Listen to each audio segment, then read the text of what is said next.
On behalf of Hostage Aid Worldwide's president, Nizar Zakka, and board members, I would like to welcome our host for today's event, Nazanin Boniadi. Nazanin is an Iranian-born, award-nominated actress and renowned activist. She is an Amnesty International UK ambassador with a focus on the unjust conviction and treatment of Iranian youth, women, and prisoners of conscience. Her advocacy work has taken her to the German Bundestag, the UK Parliament, and the US Capitol. In 2018, she was selected by People magazine as one of their 25 women changing the world. She is also a recipient of the 2020 Freedom House Raising Awareness Award. Please welcome Nazanin Boniadi. Hello, I'm Nazanin Boniadi, and I'm honoured to host the inaugural Hostage Aid Worldwide event in partnership with the James Foley Legacy Foundation. I'd like to introduce our distinguished guests, including former hostages, family members of hostages, lawmakers, and various experts on international law, the UN, and others. We have a packed agenda for you this afternoon, and we'll try to stay on track. But one thing we'd really like to achieve is the exchange of views and the sparking of ideas that will hopefully create continued dialogue even after the event ends. Hostage taking is a trending threat to diplomatic norms. I've had the privilege of meeting former hostages and their families, and I'm proud to call them my friends. In my time advocating on their behalf, one thing has remained disturbingly constant. We simply aren't doing enough to end hostage diplomacy. To make a real impact, we need better methods and ways of looking at the problem, deeper collaboration between governments, better collaboration between families, and a willingness to call it out. Our first keynote speaker is a towering advocate for freeing hostages and bringing Americans back home. She is the first woman in US history to be elected both a governor and a United States senator. She's known for her common sense leadership, hard work, and dedication to improving the lives of the middle class. Please join me in welcoming Senator Jeanne Shaheen. Hello. Welcome to the launch of Hostage Aid Worldwide. I'm excited about the mandate of this group and the work you'll undertake. And unfortunately, there is a lot of work to do. The James W. Foley Legacy Foundation estimates that there are at least 45 Americans currently being held in 11 countries. The families of Austin Tice, Paul Whelan, and Aziza Al-Youssef, to name a few, are still waiting for their return.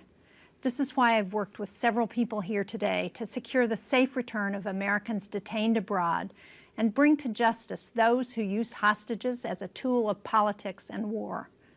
Last year, Congress passed and the President signed into law the Robert Levinson Hostage Recovery and Hostage Taking Accountability Act. This bipartisan bill is designed to strengthen U.S. government resources to bring back Americans held hostage or unlawfully detained abroad. The bill is named in honor of former FBI agent Robert Levinson, who is presumed to have died in Iranian custody. Mr. Levinson's unlawful detention of more than 12 years is sadly recognized as the longest in American history. Hostage recovery requires a whole-of-government approach. That's why I work to establish in law the Special Envoy for Hostage Affairs to lead the diplomatic engagement on U.S. hostage policy and coordinate all diplomatic engagements in support of hostage recovery efforts.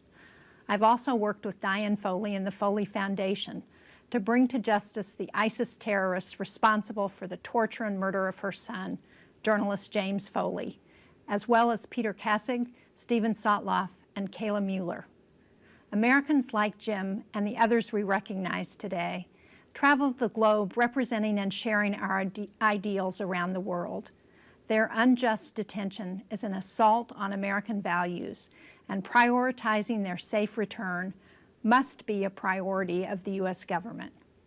I thank you for all that you do to help protect and return Americans, and I look forward to continuing our work together on this critical issue.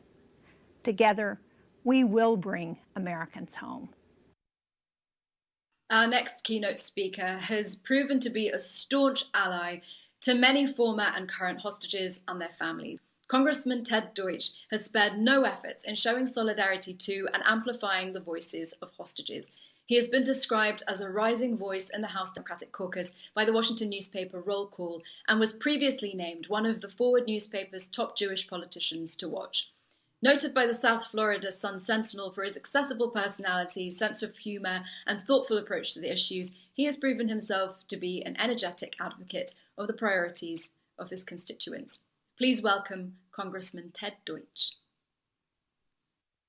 It's my honor to appear today at the launch event for Hostage Aid Worldwide. I'm incredibly proud to know so many of the wonderful people involved in this organization and today's event. I represent Coral Springs, Florida, and when I arrived in Congress in 2010, Bob Levinson had already been missing in Iran for 3 years. The Levinson family was already under their second president and now their second member of Congress. They had already traveled to Iran on their own to beg for information on Bob's whereabouts.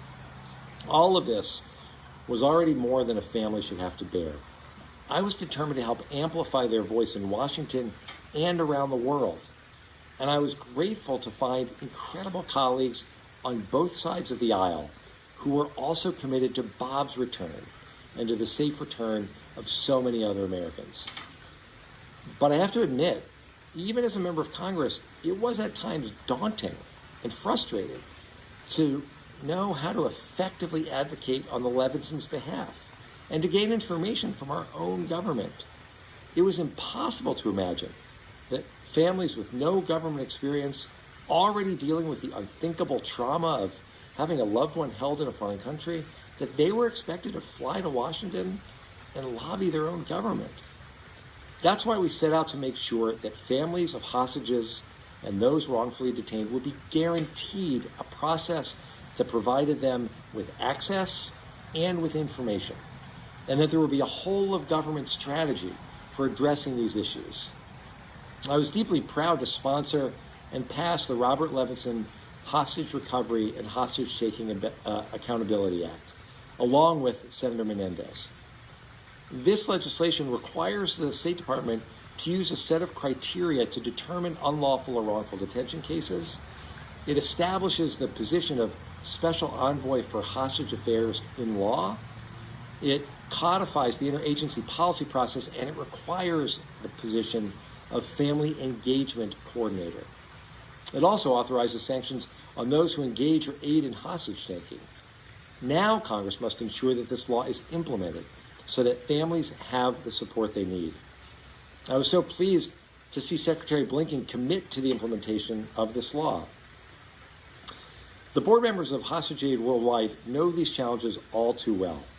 Their own family members have had too many meetings with members of Congress. They've sat on too many panels and they've testified in too many committees, including Nizar Zaka's son, who was in high school when he bravely testified before the United States Congress. When a member of Congress finds out that they have a constituent being held, they often don't know where to turn. So I and other members of Congress who have the distinction of representing or having represented an American hostage or wrongfully detained American, we stand ready to serve as a resource to them and to their staff. We must continue to make clear that those who engage in hostage taking or unlawfully detain Americans will be met with a powerful response from the United States Congress. We will not be silent when American lives are used as political pawns. And as the administration prepares to re-engage Iran diplomatically, I will continue to make sure that the release of those Americans still held by Iran remains a top priority. I will be forever changed by my experience representing Bob Levinson and getting to know the remarkable Levinson family. I won't stop fighting for closure for them. And for those of you who have come home, I have been forever changed getting to know each of you. For the families still waiting, we will continue to stand with you. So I want to thank everyone involved in this incredible new organization. I look forward to working with all of you to ensure that every American comes home. And I am so grateful for the honor of joining with you today. Thanks so much. A woman who turned her personal tragedy into a legacy and devoted her life to ensuring others do not suffer the same fate. Since the establishment of the James Foley Legacy Foundation, she has touched and changed the lives of almost every single hostage and families of hostages, and has tirelessly worked to bring them some form of relief. Diane M. Foley is the mother of 5 children, including American freelance conflict journalist James W. Foley. She founded the James W. Foley Legacy Foundation in September 2014, less than a month after his public execution. Diane is currently serving as the president and executive director of the foundation. In 2015, she actively participated in the National Counterterrorism Center Hostage Review, which culminated in Presidential Policy Directive 30. This directive reorganized US efforts on behalf of Americans taken hostage abroad into an interagency hostage recovery fusion cell, special presidential envoy for hostage affairs, and a hostage response group. On behalf of all of us, we thank you, Diane, and we welcome our final keynote speaker.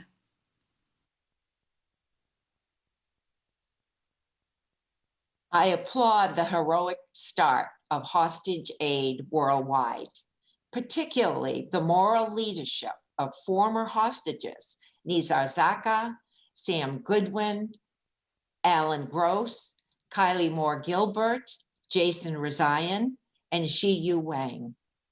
They are unwilling to forget those still held captive worldwide. Hostage taking is the most heinous of crimes. There is such a horror about the kidnapping of another human being, both for the victim and their family. I will never forget the nightmare of Jim's kidnapping in Syria on Thanksgiving Day 2012. His 20-month captivity, or his gruesome public beheading. Jim suffered along with fellow Americans, Stephen Sotloff, Peter Kassig, and Kayla Mueller. 3 British, 4 French, 3 Spanish, an Italian, 1 Danish, and 1 German citizen. All 10 of the European captives were negotiated for and freed, while the British and Americans were brutally murdered. How can no negotiation with captors ever be a wise or moral answer to kidnapping? Within 3 weeks of Jim's murder, the James W. Foley Legacy Foundation was founded to advocate for the return of all Americans taken hostage and to promote the safety of journalists worldwide.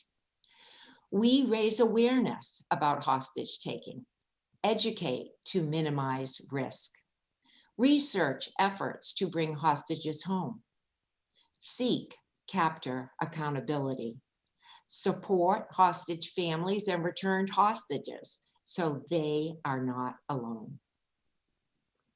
As previously mentioned, some progress has been made.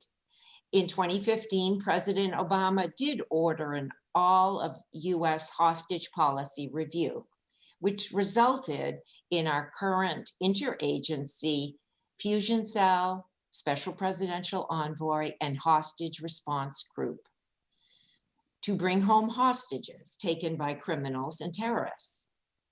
President Trump thankfully prioritized the return of our hostages and brought home several of the brilliant panelists you will hear speak today. The Robert Levinson Act was thankfully made into law in June of 2020. This will mandate our US State Department to determine which US persons are unlawfully detained abroad, and adds responsibility to assist them as well as hostages taken by criminals or terrorists. But sadly, international kidnapping keeps increasing. Victims are taken for a myriad of reasons: for money, for power, for propaganda, as a bargaining chip. As Senator Shaheen mentioned, the Foley Foundation data reveals at least 48 current cases of US persons taken hostage abroad, though we actually estimate the number to be nearer hundreds. of US persons taken annually, since most kidnapping cases are initially kept private.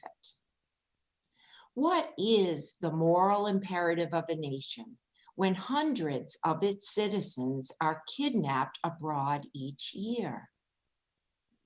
We are counting on the Biden administration to prioritize and shrewdly negotiate for their freedom. You know, the return of innocent persons taken hostage abroad requires deep moral outrage and courage by all involved. May you be inspired today with this profound moral courage. Thank you.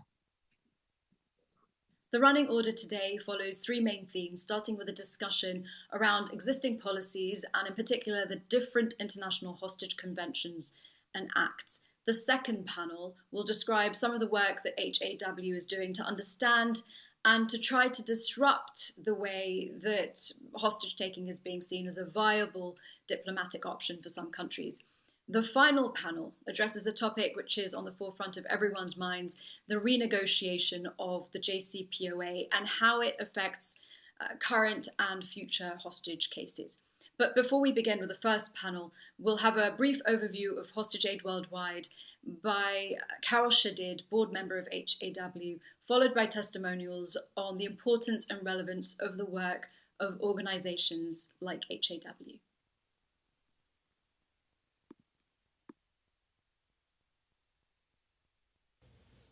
Good afternoon, everyone. We are really delighted to have you join us today at Hostage Aid Worldwide's launch event.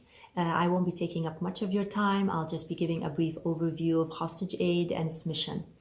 As many of you probably know by now, Hostage Aid is a nonprofit NGO that was established recently in September 2020 by a group of former hostages from around the world, as well as families of hostages and subject matter experts, all of whom, based on their different personal experience and suffering, of course, have banded together to fight for the release of hostages globally while aiming to prevent this inhumane act of hostage taking from occurring to other innocent people.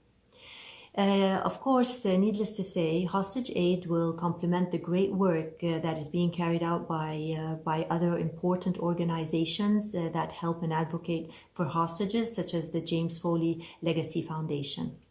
Now, in addition to providing humanitarian support and relief to current and former hostages who were unlawfully detained, Hostage Aid is aiming to specifically work closely with technology experts and different stakeholders to scientifically address the hostage-taking business model by identifying ways to target different components of this model and disrupt its operation. Now, this will be done by a state-of-the-art scientific and data-driven approach to state-sponsored hostage-taking, which is being developed as a tool with an aim to put an end to hostage-taking. To this end, Hostage Aid is in the process of initiating a hostage tracking system powered by artificial intelligence that will assist governments that are struggling to deal with the global hostage crisis, and it can be used as a significant tool to achieve tangible outcomes. So after this brief overview, I will leave you with some testimonies from experts on the importance of organizations such as Hostage Aid. Thank you very much. Each year, Americans and people from all across the world are taken hostage or illegally detained. Hostages and their families should know they are not alone. This crime is endemic, and it affects people from all walks of life. Journalists, humanitarian aid workers, teachers, mothers and fathers, sons and daughters, friends and families. Organizations like Hostage Aid Worldwide play a crucial role in ensuring that hostage victims and their families do not walk alone. Governments, international organizations, NGOs, and advocates of hostage victims and their families achieve more when they work together. So let us work together. Let us share information, share data, share our resources, and share our commitment to ensure no hostage is left behind. Today, I add my voice to this shared mission and to the critical work of supporting all hostages worldwide. Good afternoon. My name is Julia Neshwat. I previously served as the Deputy Special Envoy for Hostage Affairs in multiple administrations. Thanks to PPD 30, Presidential Policy Directive 30, was the creation of the Hostage Recovery Fusion Cell, as well as the Special Envoy Office. And so being able to continue those authorities has been very helpful for the U.S. government. But I'm here today to talk a little bit about hostage diplomacy. When we talk about primary issues of the value chain, at the end of the day, there's very little downside for the hostage takers, whether it's non-state actors or rogue regimes. And they certainly have a lot to gain, whether that's financially or diplomatically. They know we care, and that's certainly in line with our democratic values. You take China, for example. Rarely do we see a Chinese citizen taken hostage by a terror group somewhere in the Middle East, because there's a perception, at least, that there would be severe consequences. For the Europeans, it's financial. They're willing to pay ransom, and typically for the U.S., it's been diplomatic. So how do we disrupt this value chain? Well, one, it needs to be a higher priority internally, and it needs to be a precondition to any serious diplomatic engagement. In some cases, there needs to be more resources towards intelligence and military capability. Not in all cases, but from what I've seen in my career, U.S. citizens sometimes are seen as an afterthought because of other national security issues and competition overall. You take Syria, for example, great power competition there with Russia, Turkey, the Kurds. What do we do about Assad? Therefore, the hostage ends up becoming leverage, which is completely towards the hostage taker's benefit. Europeans need to stop paying ransom. It's a revenue stream. It certainly enables a cycle that continues on and on. So when we look to disrupt the value chain, in my view, technology tools that organizations such as Hostage Aid Worldwide can certainly be helpful in developing to be able to fill these gaps for the U.S. government, because as we all know, these assets will always be stretched out thin. But at the end of the day, they need to also be deliberate about developing trusting relationships with all stakeholders in government. Thank you very much. Thank you, Hostage Aid Worldwide and the Foley Foundation for hosting this important event, bringing together former hostages, policy advocates, human rights activists, lawyers, other forms of advocates, the media. Indeed, that team of people that is needed to help not only liberate Americans and others unlawfully imprisoned in foreign lands, but also hold those who did this to account. And it's a unique mission that you're talking about now, involving the different tools and the artificial intelligence, the tracking, the data. I know when I advocate on these cases, and in the past, we were, and some of the very members that are part of this group were involved in many battles together. One thing that we always needed was data. We never had enough of it, and the data that was there, I was surprised we could not really use. With today's technology, with today's ICT infrastructure and AI, and of course the expertise in that room, because there is no replacement for the men and women who are gathering today, who've lived this horrible experience, to come together, exchange notes, learn, build, collaborate with the U.S. and other governments, so that we can help not only liberate those who are unlawfully imprisoned and held hostage all over the world, but also seek to start putting policies and other positions in place so this does not happen, so it starts to serve a deterrent. I like to tell our colleagues in this space that when our friends are released from captivity, that's just part of that process. We have to continue in the accountability phase, help bring justice, help close and heal so many wounds, but also send a message to the people who did this, that they will be held to account. So on behalf of our friends here at the Global Liberty Alliance, thank you for doing this. Thank you for keeping us involved in this process, and we wish you much success. My name is Kylie Moore Gilbert. I am a dual British-Australian citizen. I was spent more than 2 years as a prisoner in Iran before being released in November 2020 through a diplomatic deal brokered by the Australian government. At Hostage Aid Worldwide, we believe it is important to push for governments to collaborate in finding strategies for ending the growing phenomenon of hostage-taking and arbitrary detention for diplomatic leverage. No journalist, academic, business person, tourist, or other traveller should be at risk of arrest simply because of their nationality.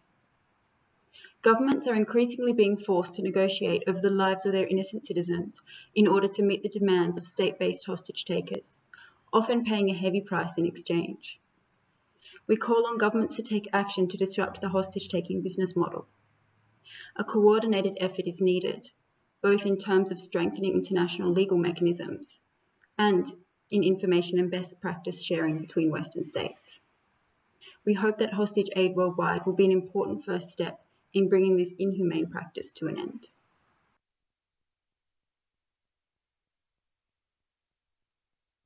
Our first panel will be moderated by Ali Arab, Georgetown University professor and board member of HAW. The panelists will discuss the UN Convention on Hostage Taking, the Canadian Hostage Accountability Act, as well as the Levinson and Magnitsky Acts, and the role that existing conventions play in efforts to end hostage taking worldwide.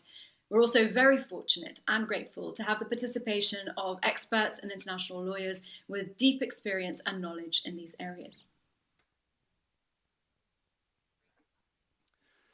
Thank you, Nazanin. We're honored to have a great panel today to discuss international conventions and acts. We do have Jim O'Brien, Sarah Levinson-Moriarty, Dr. Carla Firstman, and Dr. Tatiana Eatwell. And we're hoping to engage in a dialogue about the existing conventions and acts regarding hostage taking, and discuss the strengths and weaknesses of these. As you heard, this is an important and increasing phenomena, hostage taking globally, and we need to study the policy and understand how we can come up with a global, unified, and enforceable approach to stop and put an end to hostage diplomacy. This is, of course, a big conversation, and we're hoping to tackle that today. I'm hoping that will be a start of future conversations. Let me just mention that given that time is limited, let me apologize from the panelists if I need to cut you off, just to make sure that we touch on the important issues. So without further ado, let's start with understanding and asking questions from our panelists.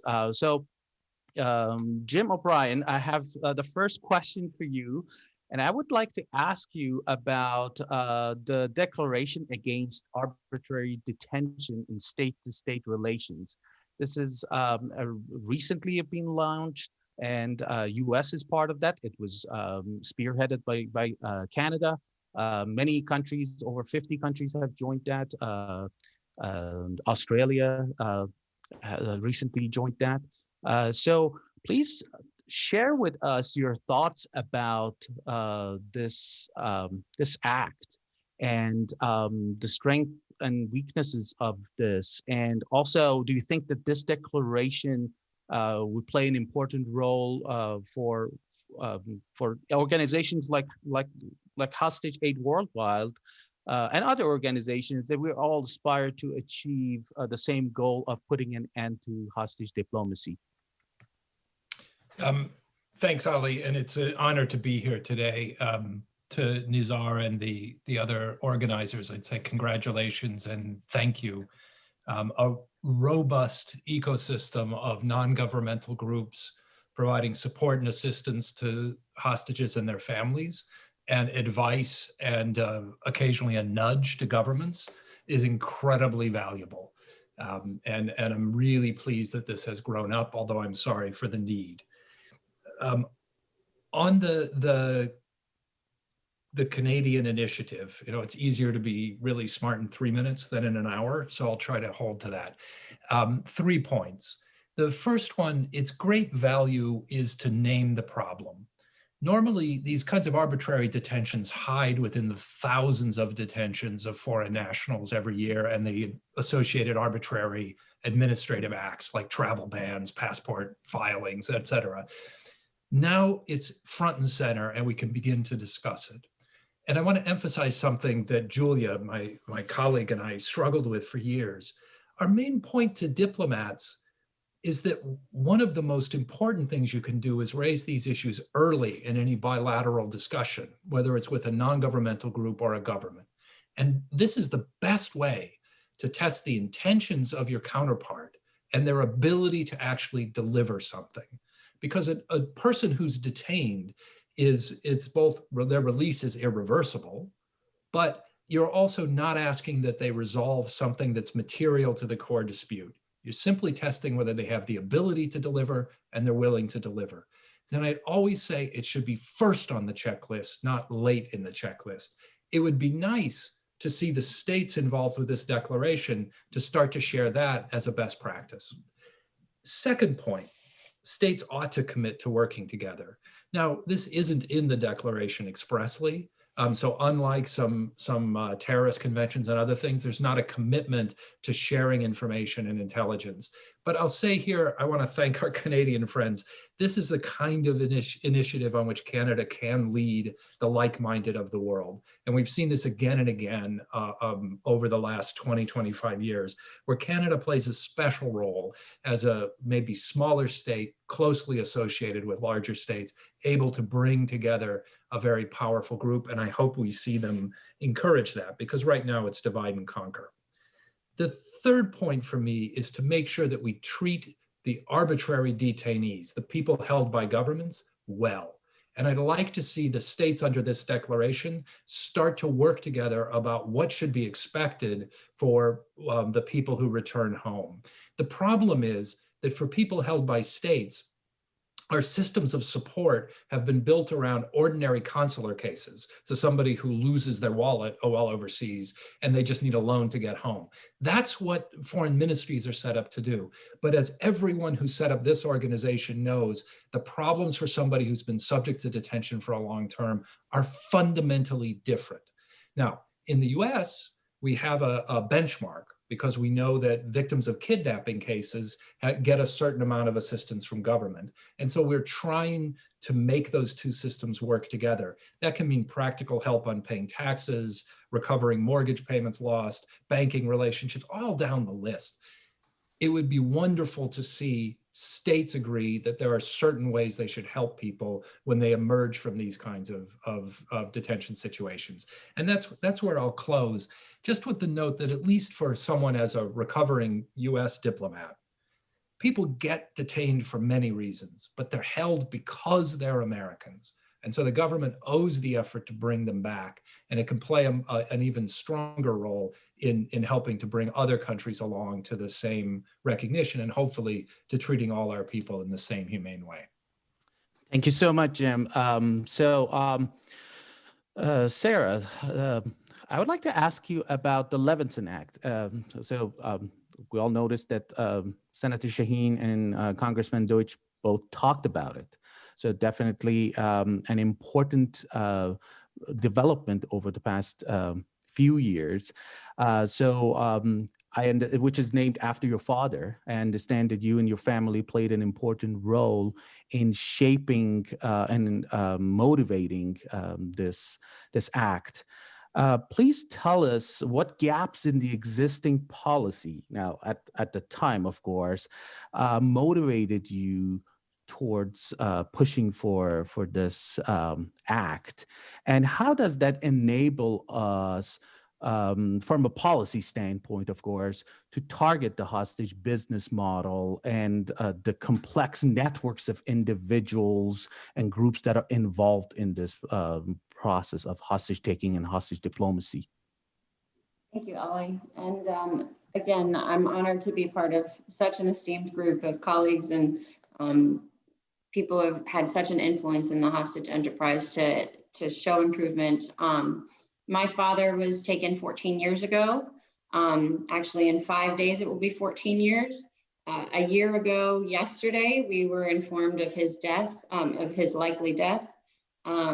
It was a long 14 years to come to that point. And my father was taken in March of 2007, before this really ramped up to what it is today. At that time, we didn't know what to do. We had no direction. We weren't sure whether whether it was more benefit to us for him to be considered kidnapped or a hostage or detained. It wasn't clear to us what would actually move the needle to get him the help that he needed. He had no basic human rights for 14 years, and we basically tried everything that we possibly could to find ways to get him home. We worked with numerous organizations, including the UN. We worked with the Working Group on Arbitrary Detention, the Enforced and Involuntary Disappearances, Congress, Jim O'Brien, many others, anyone who would speak to us, international leaders. My family had no playbook for how to do this. We were starting from square one, and there was no blueprint for how to operate, or who to trust, who to speak to. It was really unclear to us.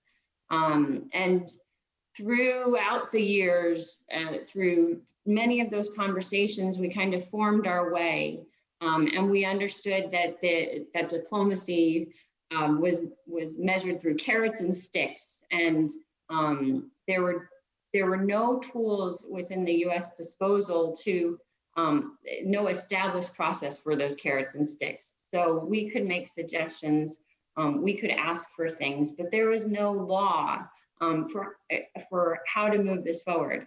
And so as we identified this gap and continued to work with all of these different individuals, as well as meet with international families, we again started to formulate different things that we saw. And thanks to the Foley Foundation and Diane's work, we saw PPD 30 go into an executive order. And as we started to think about our father's legacy, it was clear to us that we wanted to carry forward his love for people and his love for his great country in an important way. And we took all of these elements together to start pushing for this law. The Magnitsky Act was the basis for it, but instead of broad human rights, it was a way for us to focus on hostage taking. It codifies PPD 30 into law. The Robert Levinson Hostage Recovery and Hostage Taking Accountability Act, it brings both sides together in a way that it's focused both on the family experience and helping the families to know how to navigate this deep challenge, but also to give us the tools that we need to be able to influence those who are using hostage diplomacy as their primary force of foreign policy. And the biggest thing for us is it provides a vehicle for sanctions specific to that hostage diplomacy. And I think that's going to be the biggest impact in terms of what we're talking about here. But at the same time, it also clarifies wrongful detentions so that the Special Presidential Envoy for Hostage Affairs, who is now part of this law, he's been promoted to, it's been elevated to an ambassador level. So that allows for the respect both on the international stage and within the US government. It gives the SPIHA the ability to look more closely at wrongful detentions and have a criteria to look at for those wrongful detentions, to be able to focus on the ones that matter and need our attention. It also is a good tool to complement what is happening with the WGID and the WGAD and all of the other international conventions that are out there. Through conversations that I had with other hostage families, again, internationally, what we found was the US really did need to take the lead and show leadership in this space. And I think the law really does allow for that, and other countries will follow suit. It also gives us room from a US perspective to get involved in international cases where we need to. And it gives family resource guides and reporting to give transparency and accountability to the US government to do what is really owed to the family. So no family has to go through what my family went through trying to get answers on what happened to my father. And I think the most important next step is to get it up and running and to start seeing its impact right away. And if I might add, in conversations that I've had over the past week with many people in the US government, people are really excited about this law as a tool for them to be able to point to and start using to make a difference in this space. Sure. Thanks, Sarah. And it's very unfortunate and saddening to hear the news about your father's passing. You did mention Magnitsky Act, which is a segue into our next question. Thanks for that. So, Dr. Carla Firstman. So, Carla, please let us know what you think about the Magnitsky Act. So, this, Magnitsky Act, which was passed in 2012, was actually it's related to a case of Russia. So it's actually called the Russia and Moldova Jackson-Vanik Repeal and Sergei Magnitsky Rule of Law Accountability Act of 2012, but it's known as the Magnitsky Act globally. How effective has it been as a policy tool in addressing human rights violation, given that hostage taking and arbitrary detentions may be placed in a broader sort of context of human rights violations? How do you think Magnitsky Act and those acts and policies motivated by it, including the recent European Magnitsky Act, if I may use that sort of analogy, which the European Union just passed recently? How effective do you think it can be in helping us ending hostage diplomacy and hostage taking globally? Thank you so much, Ali, and it's a great pleasure to be here. I'm really honored. So the Magnitsky Act, which you're referring to, and the later global Magnitsky Act, which has been mirrored in many different countries, I'll just say a word about what it does, because I think that might be helpful for our discussion. So firstly, it allows for the imposition of targeted sanctions, so visa bans, asset freezes against any person, company, state official, anywhere around the world for the commission of gross human rights violations. And in relation to some of the acts, because the acts are of course different depending on where they were put in place. In the US version, also it deals with corruption. So the act, or these various acts, are crucial. And they're very much, I think we need to see it as part of the toolbox. They're important because they recognize that people perpetrate human rights violations, not just governments. So the sanctions have managed to get at people who are difficult to bring before courts because of immunities or some other kinds of barriers. So persons involved, for instance, in the killing of Jamal Khashoggi, persons involved in the conflict in Chechnya, in crimes against the Rohingya, officials involved in suppressing the uprisings in Hong Kong, a whole range of circumstances have been dealt with in one way or another by the different Magnitsky Acts.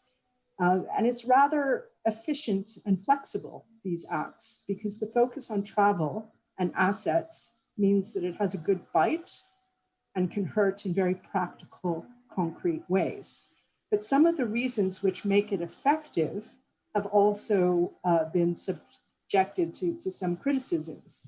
So governments will decide who should be subjected to the sanctions, not a court and not another independent body. So they will naturally be selective in who they choose to subject to this process. So to an extent, the choice of who governments will sanction will undoubtedly align with their foreign policy objectives. So this is something to take into account. Can the Magnitsky laws be of use to address the phenomenon of state hostage taking? Absolutely would be my answer. Even if hostage taking is not specifically listed in the Magnitsky Acts, and it's not, the conduct which we see as part of this phenomenon of state-sanctioned hostage taking of serial arbitrary detention, unfair trials, torture, and disappearances all form part of the gross human rights violations captured. So the only challenge we have is selectivity and how this is going to be addressed in relation to the variety of cases that we see. I'll stop there. Yes, thank you so much. Tatiana, so far, all the acts and conventions and declarations that we talked about are more recent. But with the question I have for you is about something that's been around for more than 4 decades, UN Convention on Hostage Taking. Please tell us about this treaty. You know how it's been ratified by 176 state parties. It is on the topic of hostage taking. Why is it that it has fallen short of providing an effective policy tool over the last 4 decades to deal with this increasing threat of global hostage taking phenomena? Okay, well, thank you, Ali, and thank you to the to Hostage Aid Worldwide for inviting me to speak today. It is an honour for me to appear, and if I may start by explaining the objects and purposes of the Hostages Convention, that they are for the prevention and punishment of hostage taking and to ensure there's no safe haven for perpetrators. So the convention is focused primarily on individual criminal responsibility. And its strengths are that for the first time, then in 1976, it provided a definition of offences of hostage taking, including attempt and complicity in hostage taking. And it's a broad definition that covers a number of ways in which the offence may be committed, a number of circumstances in which the offence may be committed, provided that they have a transnational or international element to the crime. And importantly, the offence may be committed by any person. So it includes offences committed by state actors, doesn't just apply to non-state actors. Now, it requires state parties to make hostage taking a crime in domestic law and to prosecute alleged perpetrators. And the no safe haven provisions are of particular strength. It requires states to either prosecute or extradite alleged perpetrators who are in their territory or found in their territory, and establishes hostage taking as a crime of universal jurisdiction under the terms of the convention, and indeed obliges a state to prosecute a person found, an alleged perpetrator found in their territory, if it does not extradite them. It also provides that state parties have obligations to take measures to prevent the preparation of hostage taking on its territory and its commission. And if it's committed, an offence is committed in its territory, that state has obligations to take measures to secure the release of hostages. However, it has certain weaknesses.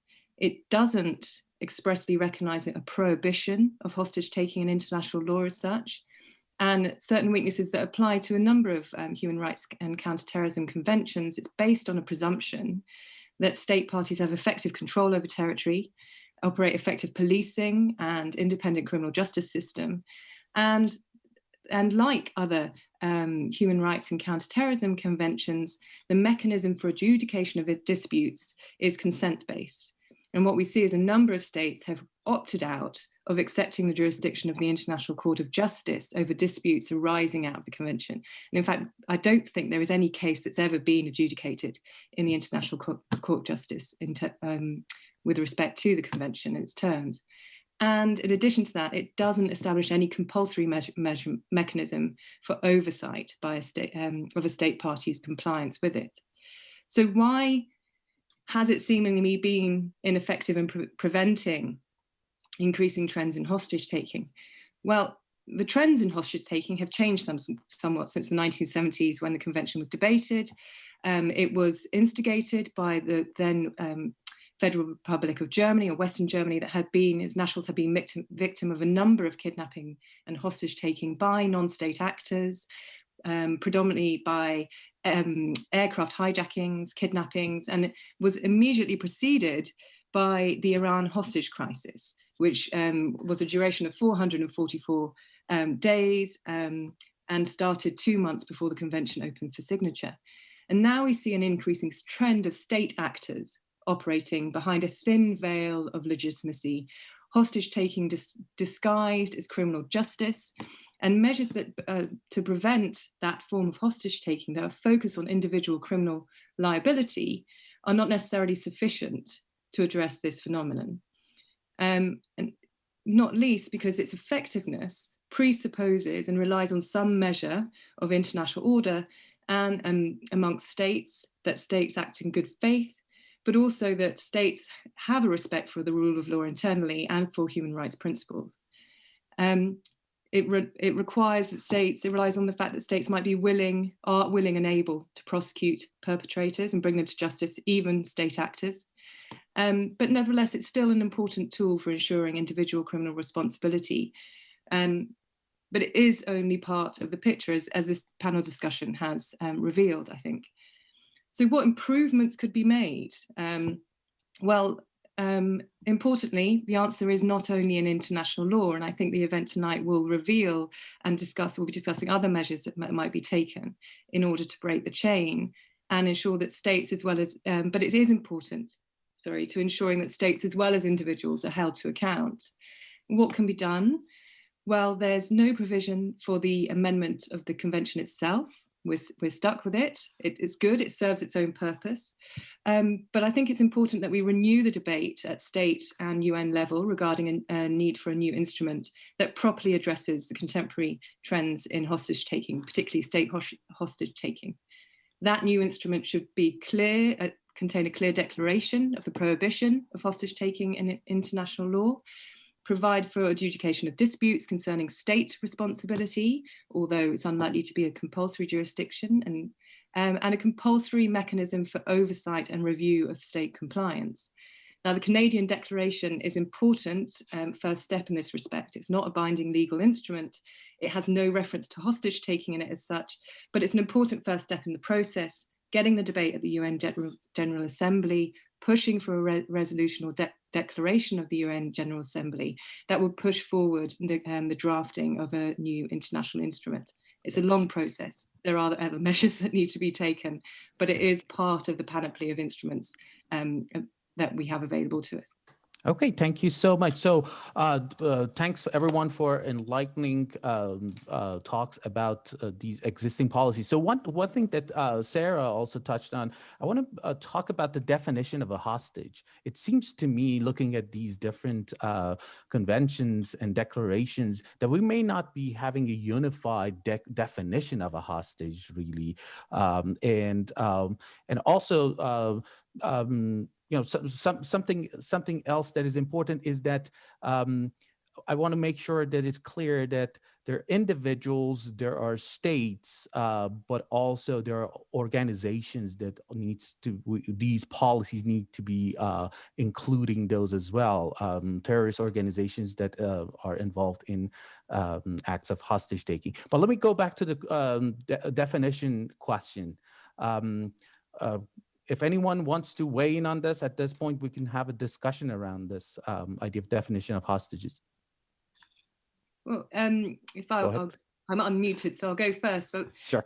The Hostage Convention doesn't define a hostage, but it defines the offence. So the starting point, I would say, would be Article 1 and the definition of the offence, and the hostage, the person subject to that offence. And it is a fairly broad definition. It covers hostage taking by state and non-state actors. And in my view, it certainly does apply to this phenomenon that we see of the arbitrary detention of dual nationals in states such as Iran, where they are used as diplomatic leverage. It certainly applies to that. So a hostage would, in my view, would be, the starting point would be with the definition of the offence. Thank you. Maybe I can just add something. Go ahead, Carla. Sorry, Sarah. I just thought maybe it would be useful to add the hostage-taking convention speaks about the need for an international element for the offense of hostage-taking. And that's specific to the Hostages Convention, but that doesn't necessarily mean it should underpin our understanding of what a hostage is. So that would be one thing. But nevertheless, with respect to this new phenomenon of taking dual or foreign nationals, and in the case of dual nationals, using going to the other state of nationality for leverage, to my mind, that would satisfy the international elements. But it would be important for that to be clarified. Thanks. Sarah? Thank you. I was just going to add from my experience and from the beginning, when it was clear to us that the Iranian government was involved in my father's detention, we were told in different instances, sometimes it was better to call him a hostage, and sometimes it was better to call him detained. And from our perspective, we wanted clear accountability to the Iranian government, because we knew we would never be able to get him home if he was just considered a hostage without that clear accountability that the Iranian government detained him. And as part of the Levinson Act, there's also criteria for how we define wrongful detention to allow for some more clarity about where it is really more like a hostage situation. Exactly. So, sure. And the Levinson Act does clarify that. Exactly. Jim, please. Yeah, and just to follow on this point, so as the recovering lawyer on the panel, maybe I'll talk about why this definition matters so much. The first is that in diplomatic parlance, calling someone a detainee makes it easier to have the discussion, government to government. And this is the one problem with the title of the job I formerly had.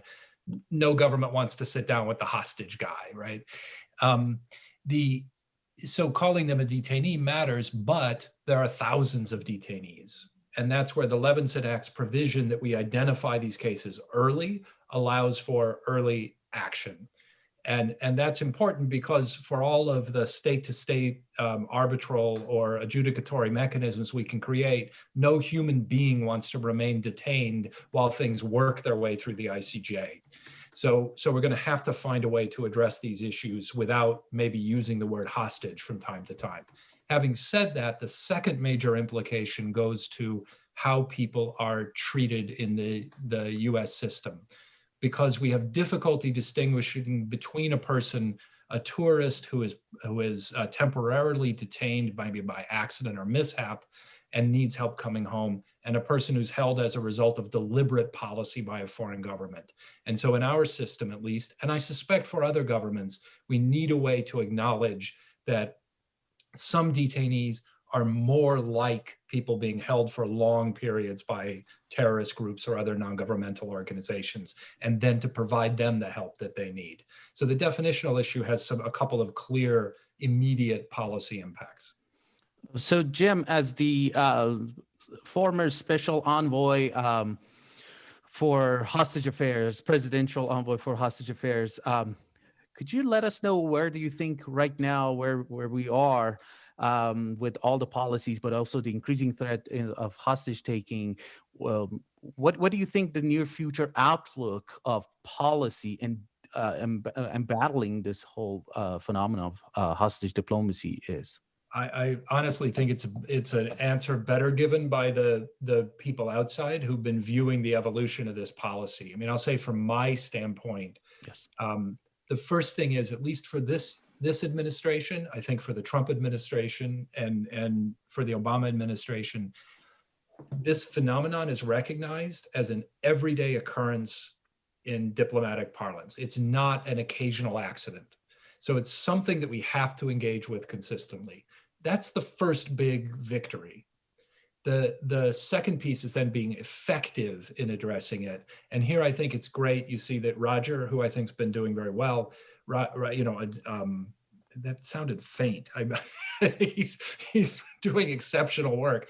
Keeping him on across administrations allows the Biden administration to start quickly. That's the first time in history an American administration has been able to start that way, because we had a bit of a rupture, which Julia helped with, but and now we will see whether this administration can be more effective. The third challenge is, can we bring a group of like-minded countries with us together? and that will come next. Okay, great. Thank you so much. Thanks, everyone. As I mentioned, this is not a conversation that we can tackle in only a few minutes, but thanks for your time and the great panel.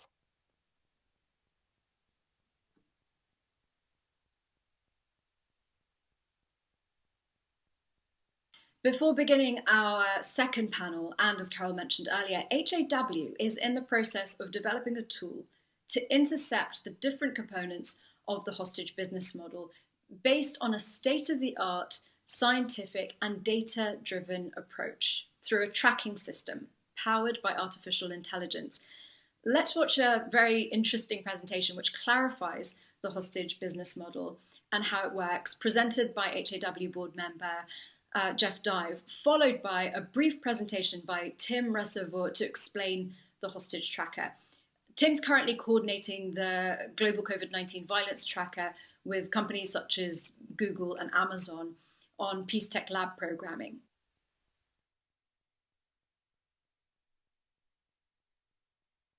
Good afternoon. I would like to start by describing some of the work that we've been doing as part of our family campaign, Free Nazanin, and which we're continuing to develop at Hostage Aid Worldwide. It's clear from the increasing number of high-profile cases that some countries are starting to use arbitrary detention, especially of dual nationals, to gain political leverage on other states where the dual national normally lives and works.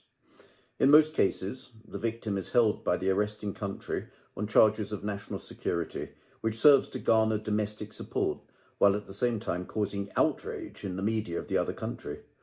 This obviously pressures the authorities in that country to make concessions for a release. In some parts of the world, hostage taking has literally become industrialized. In order to understand how it works, we have to look at it as a business enterprise, and in that way we hope to be able to disrupt it, even eliminate it altogether as a means of state-to-state negotiation. If we don't do this, the foreign service departments of governments will be overwhelmed. And some of the characteristic trends are shown on this slide. Hostage diplomacy is moving from an ad hoc opportunism to a strategic business initiative. It's sophisticated, well coordinated, and with central governance. And it's enabled by large teams of perpetrators. Above all, it's becoming a global problem. It may sound blunt, but hostages are simply a product which is brought to market by the perpetrator country, which it hopes will result in a successful transaction. We call the manner that this is done the hostage value chain. There's some debate about whether the victims are simply in the wrong place at the wrong time or have been carefully lured to their fate. The truth is there are recent examples of both, even amongst those represented here today. But all victims meet a profile, and it's tuned on a case-by-case basis to extract the maximum shock media coverage in their home country. If you compared it with any product launch, a company would pay millions of dollars for the campaign. For hostage takers, it's entirely free. And this is the essence of the first phase, reconnaissance. Match a strategic objective to a candidate victim who can be arbitrarily detained. How do they do this? Focus on the outrage. We've seen examples of elderly, harmless men, young innocent mothers, academics, even an emergency room doctor invited by a government to speak. But the common theme is the story is utterly horrifying for the public of the country where the victim lives and works. The next step is for the hostage-taking country to legitimize the victim as an asset. This means that to keep the domestic population at ease, the prisoner is generally presented as a spy. A sham trial is packaged for local consumption as a robust legal process by masking details under the pretext of protecting national security. And so the stage is set. The victim is fully weaponized as a hostage. The hostage-taking country's public are resentful of the so-called spy and support their government. Meanwhile, there's a gigantic push from the other country's public on their government to do something. This leads us on to phase 3, where the hostage asset is marketed. In our case, it was via multiple channels, including clandestine messages through the family, diplomatic channels, and we've recently seen examples of public marketing at international conferences, including foreign ministers. And finally, as it always must be for the model to work, a deal will be set. It may take many years, but at the end, the release event would be hailed as a great humanitarian outcome. To end with, I would say we need creative solutions to deal with this problem, but we can draw upon the experience of others who have been faced with similar issues, one example being cybersecurity, where nation states often represent a bigger threat than criminal hackers.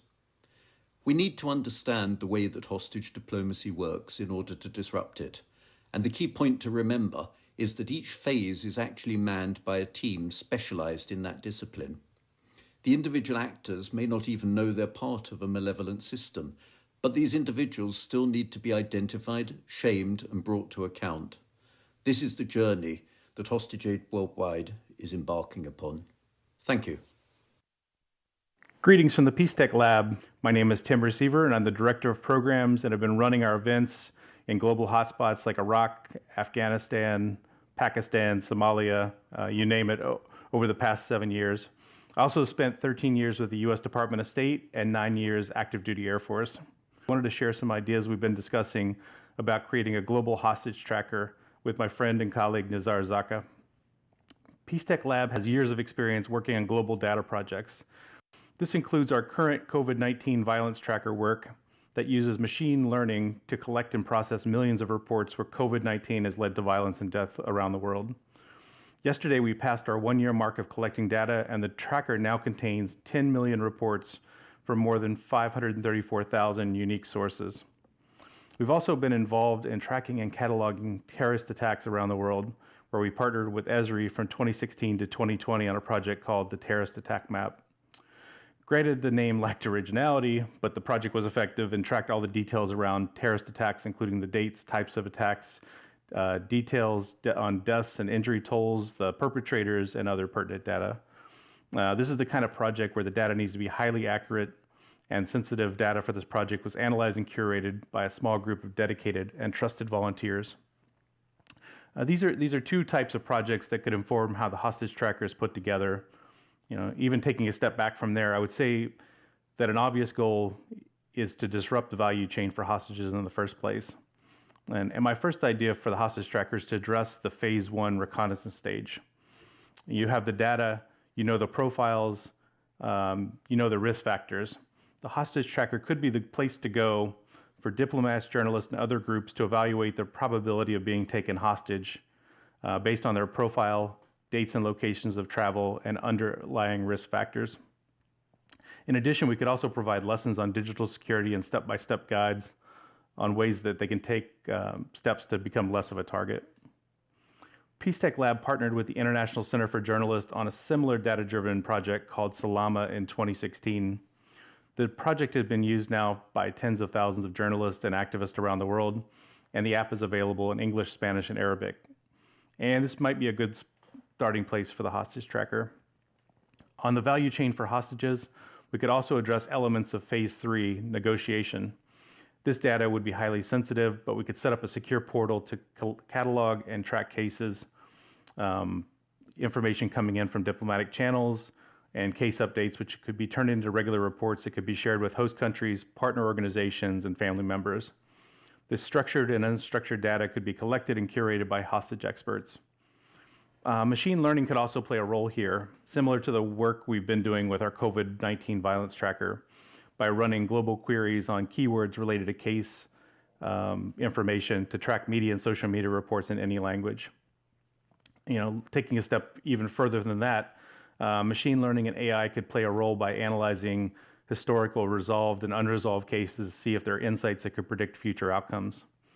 So in closing, I know this is a really quick presentation, but there are several ways we can make this project into something that could provide value in disrupting the hostage value chain. As I mentioned, one is provide a resource to diplomats, journalists, and others to evaluate the risk of being taken hostage in the first place. Two is building a secure repository to track and catalog sensitive case data and provide regular reporting, modeling historical case data using AI to predict future outcomes. Thank you again for your time. Hello, my name is Alan Gross, and I am on the advisory committee of Hostage Aid Worldwide. I was held hostage in Cuba on false charges for 5 years. from December 3rd, 2009 through December 17th, 2014. I had similar experiences as many of my HAW colleagues, former hostages who were held in Iran, Syria, and elsewhere. However, I was arbitrarily detained in Cuba for 14 months before any charges were brought against me. My trial was a kangaroo court. It lasted for 2 days. The state prosecutor had 21 people on his witness list, while I was allowed only 1. It was a sham trial that even went against Cuban law. I was sentenced to 15 years in a maximum security facility. 5 months later, despite the prosecutor's choice not to participate, the Supreme Court of Cuba upheld the lower court decision. I was convicted of being a threat to the security or integrity of the state.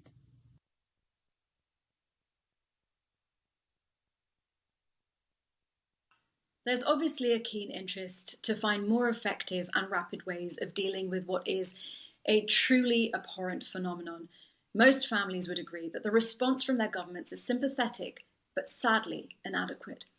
There needs to be a scientific and data-driven approach to use information and statistics to counter hostage-taking and put an end to the continuous and repeated languish of victims in unimaginably cruel conditions, waiting on a prisoner swap, a financial payment, a policy change, or some other undertaking.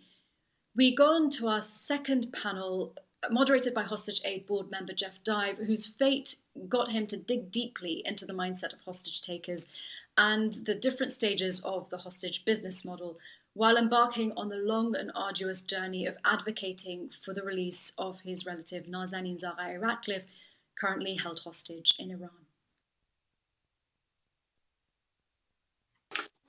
Thank you, Nazanin. So our first guest tonight on the panel is Ali Soufan. Ali is the CEO of the Soufan Group and founder of the Soufan Center. He's a leading national security and counterterrorism expert. He plays a significant advisory role in global intelligence issues. And as an FBI supervisory special agent, Ali investigated and supervised complex international terrorism cases, including the East Africa embassy bombings, the attack on the USS Cole, and the events surrounding 9/11.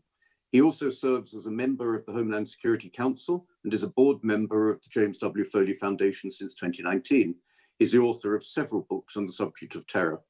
Ali, welcome. Thank you. So as first question, Ali, as you know, Hostage Aid Worldwide is taking a risk-based approach to disrupting the hostage business model. To what extent would access to historical data on previous cases, the various methods that were employed at the time in the negotiations, and the study of the eventual outcomes be useful in strategizing the optimum response in any new case? Thank you very much, and thank you, Hostage Aid Worldwide, for inviting me today to be with you and for convening this distinguished group of speakers and former hostages. I've seen firsthand the devastating effects of the business of kidnapping and hostage taking across the world. This crime affects people from all walks of life, and hostages and their families often feel isolated and alone.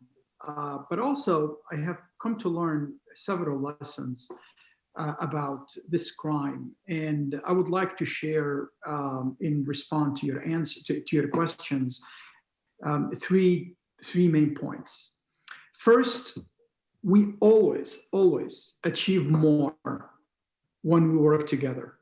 As governments, international organizations, NGOs, advocates of hostage victims and their families, all of us, when we start sharing data, sharing information, learning from each other's experiences, we can achieve way more than just working as if this is something new and trying to reinvent the wheel, as unfortunately has been happening throughout the last few years in these issues.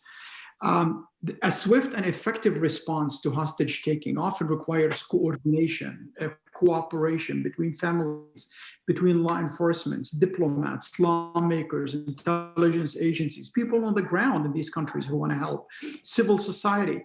But the reality is that response is not always coordinated. And it is very disjointed, very confusing. In my work with families, for example, they rarely have an understanding how the government functions, how government agencies that's supposed to help them, frankly, are not allowed in many cases to even share information with them about their loved ones because of classification issues.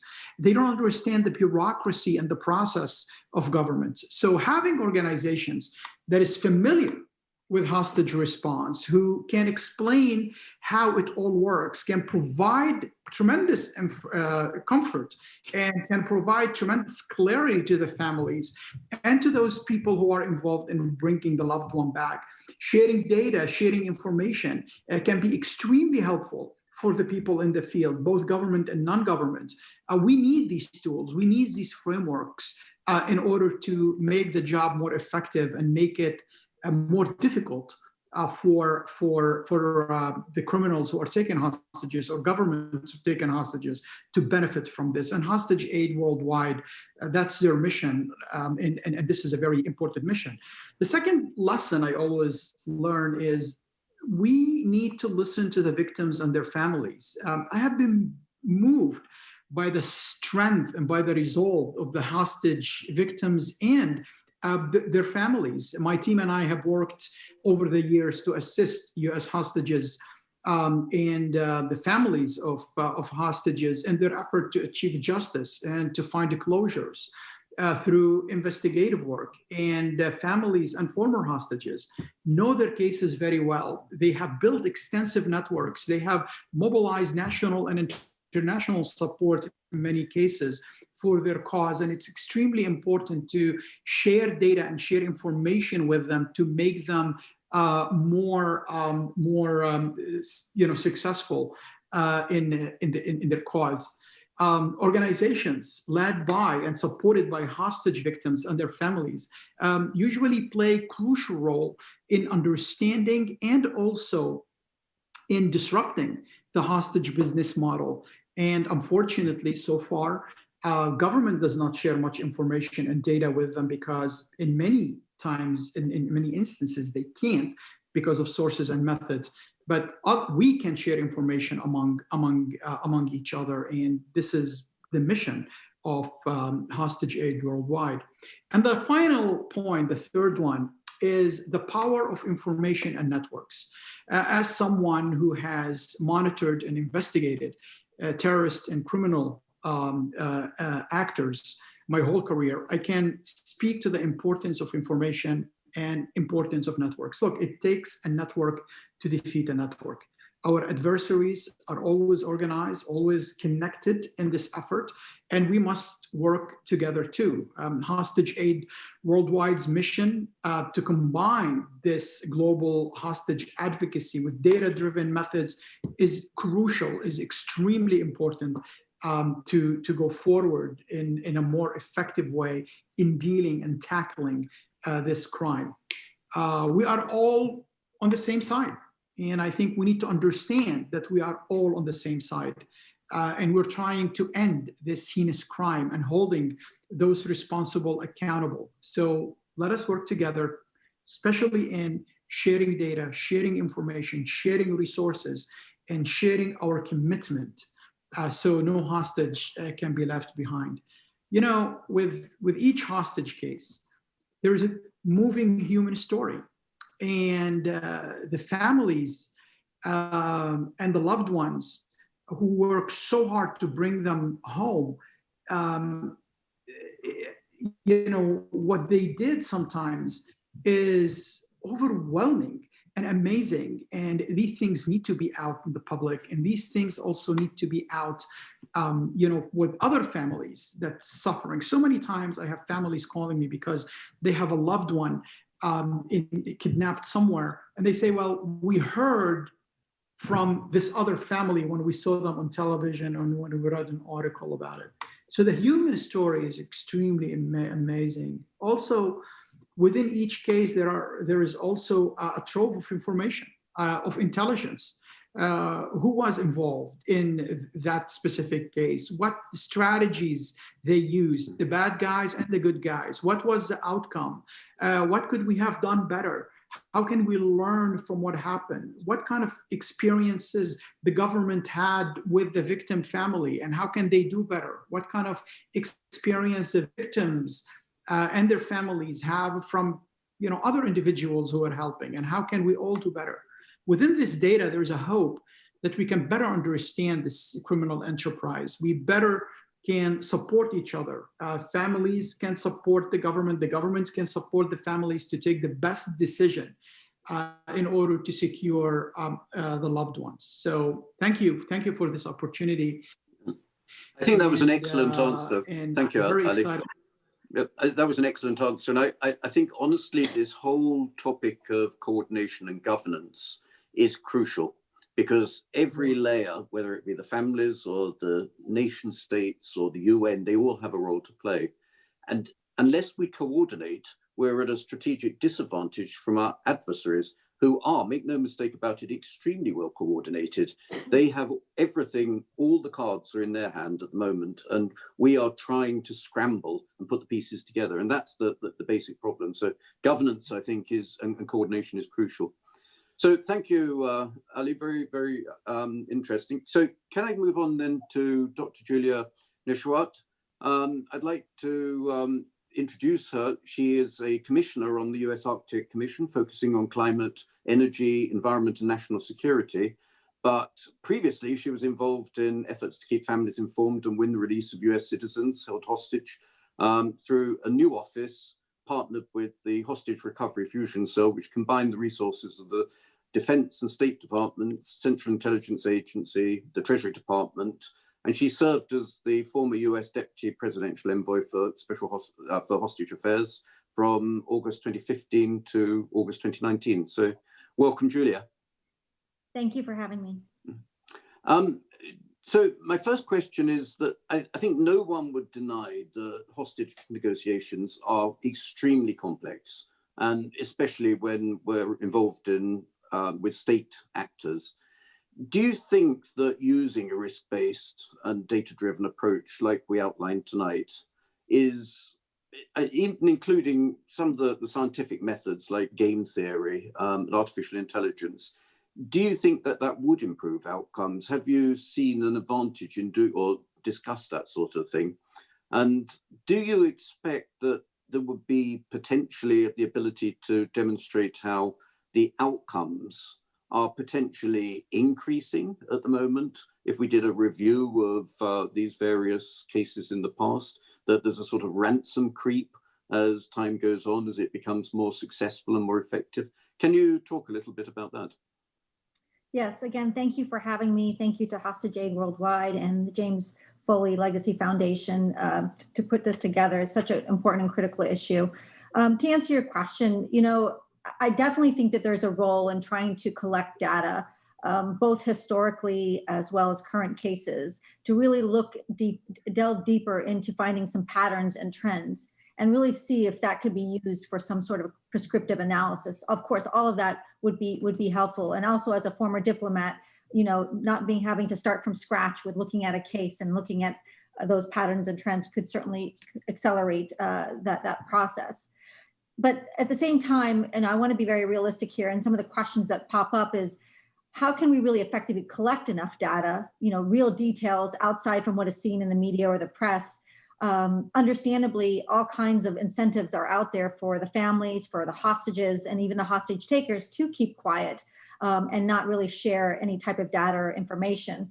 For example, in past cases that I was involved in, there would appear to be a swap where one side was going to release an individual anyway, but it was disguised as a concession. Well, again, these are cases where you're not going to be able to get some of that information and that data, and other challenges that are out there that include many corporations, for example, or insurance companies that have confidentiality clauses that can make it difficult. And then even on the government side, many of the details can be classified, which also makes it challenging, of course.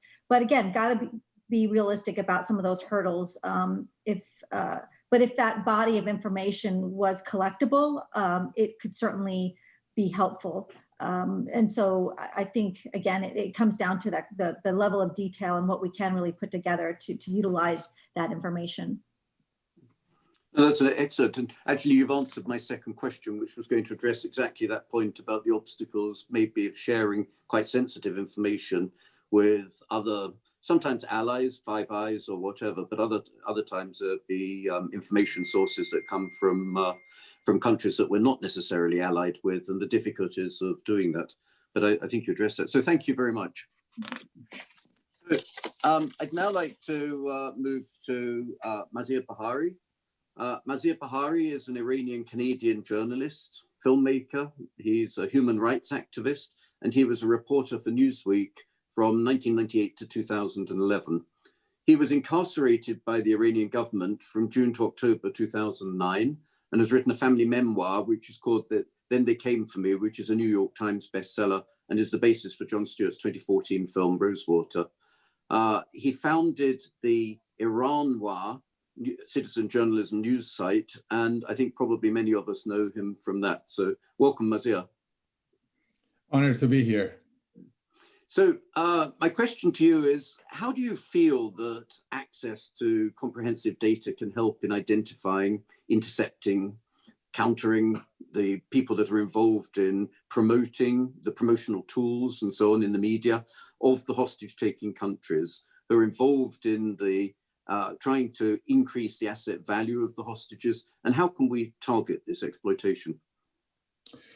I think the value of having a database and the value of what the organizers of this amazing event is that they are making the governments and they are making corporations accountable for their citizens and their employees when they go to countries like Iran, Cuba, and other places.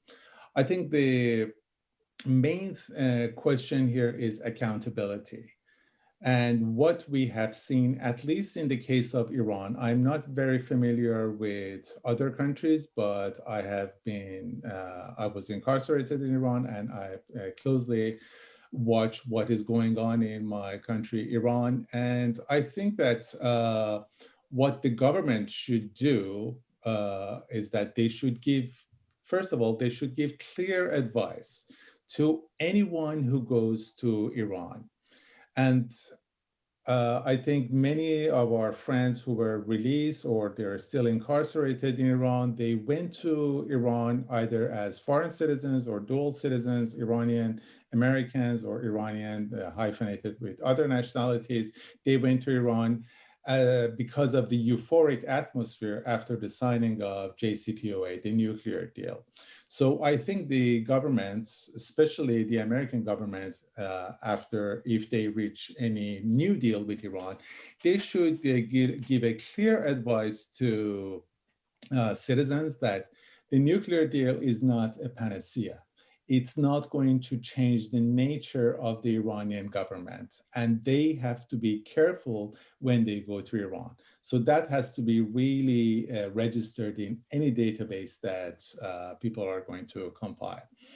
Then also the governments have a responsibility to warn businesses when they start operations in Iran, and when those businesses, they send their either their own citizens or they are hiring Iran hyphenated Iranian citizens, and then they start working there.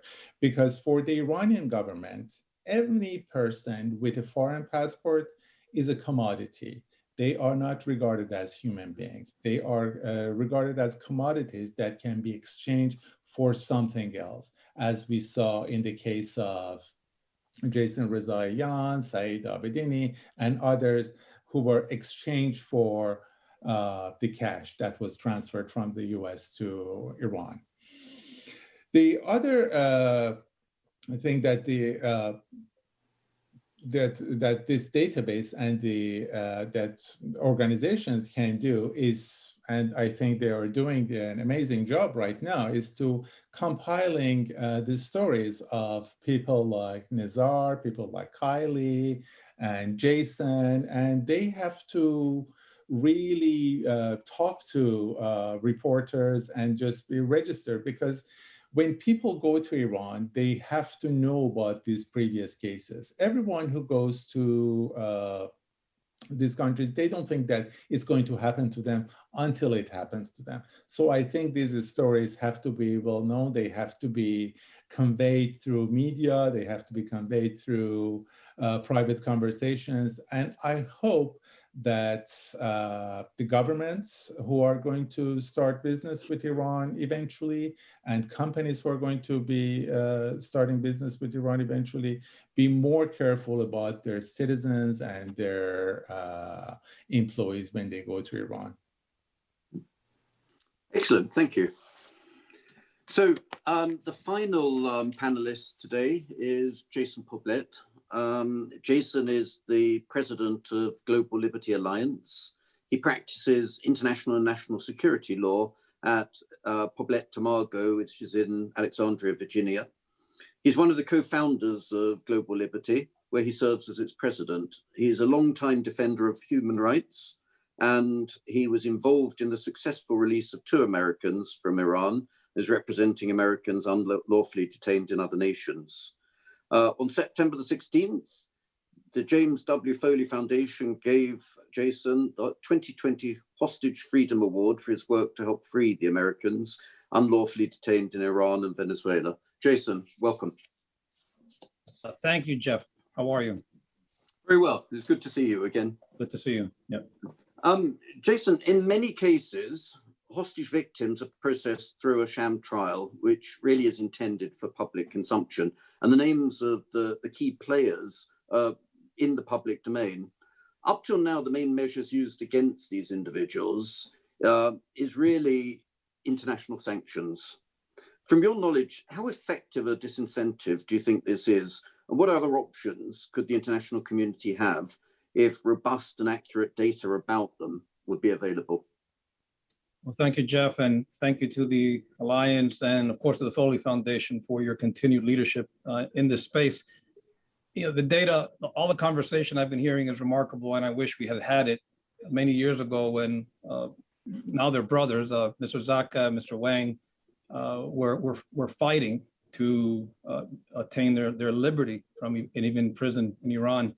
And it is a whole government approach, but I think it's also focusing on a whole nation approach, what Diane Foley said at the beginning, which it has to be the moral imperative of the country.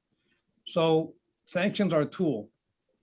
They're part of our toolkit as advocates. We don't use as much when we're trying to bring people out, but we may at times encourage their use. Same thing with this data. One of the things we struggled with at the beginning of some of these cases years ago, and we still do, is accurate data. In fact, one of the great themes I've heard today throughout all the discussions is that we're focusing on 2 things: liberty for the hostage and accountability.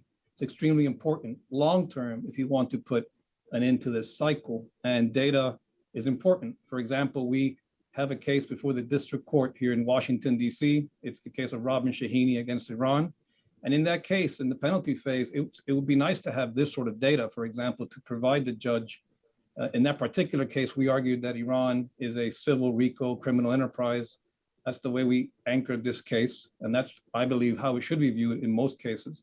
And be able to provide that data so that the judge can make an appropriate ruling based on all this context that's out there. And it needs to be collected and shared. However, the second point I wanted to chat about today was the issue, the most important thing I believe is political will. And we have to make these cases, at least for America, a #1 priority in our foreign policy mindset. It is the United States Department of State, and Americans come first. I'm now representing an American in Cuba, Alina Lopez from Miami. She needs to be at the top of the list when it comes to dealing with Cuba, not all the other things that we tend to talk about. Same thing with Iran. I'm going to close with Iran so we can have a discussion about Iran, because I think they are the poster child for hostage taking. We are now representing Jamshid Sharmad, who was kidnapped, we believe, in a 3rd country and taken to Iran. His family is out in California. He happens to be a German national and legal permanent resident.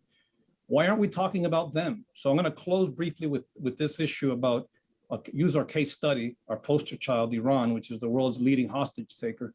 These people are committing crimes against humanity. I haven't heard that term used yet, but that is what hostage taking of this sort is. And we have to start using that terminology. So if we're going, one of the things we struggle with clients and family members is reassuring them about this process. But we really know that when it becomes harder to negotiate or talk with our own government than it is with the Iranian government, we have a problem. And granted, the system is much, much better, thanks in large part to all the people that you're listening here to today. So in the case of Iran, we urge our friends in the Biden administration, we understand that nuclear proliferation is an issue, but if Iran is unwilling to put American inspectors on those IAEA teams, you have a lot to talk about. Let's put the hostages on top. Let's focus on that, number one. And until they're released, there's really should be nothing to talk about. That is something that many of the advocates in this space would love to see happen in every country when these cases are prioritized. And in the case of Iran, if they really have a nuclear deal or JCPOA agreement, whatever they're going to call it, this has to be a precondition to just get to that discussion. And the moment they touch just a hair on another American, the talks are over. So I think we have to bring, in summary, all this information that you all are doing. We would love to have it in a toolkit so we can use it in our advocacy, not only for liberty, but for accountability. But more importantly, we need the elected officials in Congress and the executive branch. It's not just the Biden administration. I can't tell you how many times we've had to go in and talk to members of Congress. If you have a constituent who is unlawfully imprisoned, follow the lead of some of the members you've heard in this program. Adopt these cases, highlight these cases. In most cases, you should be talking about these cases and leverage that power that you have to bring these Americans home, legal permanent residents home. And hopefully, over the long run, we will be able to deal with the accountability phase. But our first order of business, I guess, for advocates is to help bring people out. And it will take a team approach, a two-way approach, not a one-way approach, where we're sharing information and helping advance the common good. Excellent. Thank you, Jason. Unfortunately, we have pretty much run out of time for this panel at the moment, but I look forward to continuing the discussion with you. Thank you.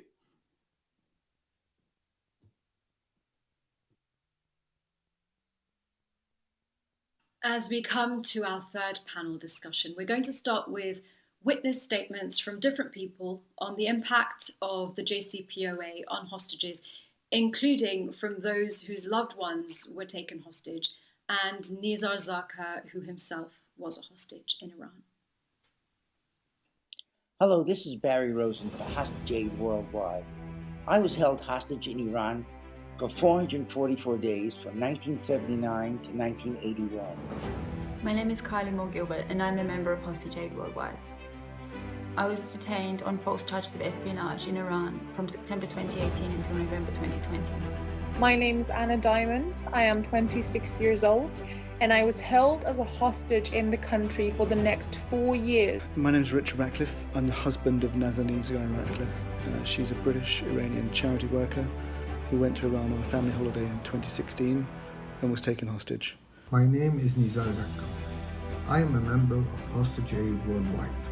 I was invited to Iran in 2015 by the Iranian government and was kidnapped and taken hostage for 4 years at Evin prison. My name is Wang Xiyue. I was detained by the Iranian Ministry of Intelligence between August 7, 2016 and December 7, 2019 as an American hostage. Hi, my name is Sam Goodwin, and I'm a member of Hostage Aid Worldwide. I was wrongfully detained on false charges in Syria in 2019. I am Sid Matthew Adolfo, accused as a Mossad spy in Islamic Republic of Iran way back 2017 to 2019. And our organization is calling on all foreign governments, in particular that of the US, the UK, and those of the European Union, to secure the release of all foreign hostages detained in Iran. Before there are any negotiations with Iran, the precondition must be the total release of all hostages. But that there are at least over 30 dual and foreign nationals. I hope all hostages will be reunited with their loved ones. And what happened to us will never happen to anyone anymore.